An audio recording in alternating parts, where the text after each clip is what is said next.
டயபெட்டிஸை மறந்து கேசரி ஆட்டி நொறுக்கிட்டு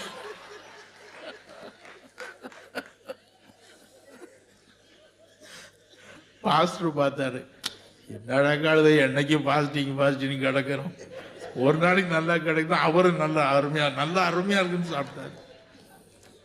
அவர் சொன்னாரு, இதுக்கு தான் பாஸ்டர் நான் கல்யாணம் பண்ணேன்னாரு.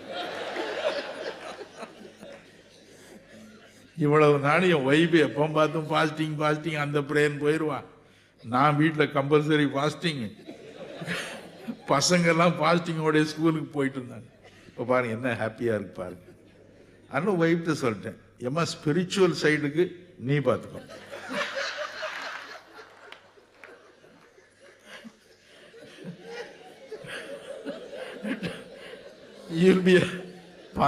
சர்ச்சுக்கு பெரிய ஆசீர்வாதம், உன்னால பெரிய ஆசீர்வாதம்.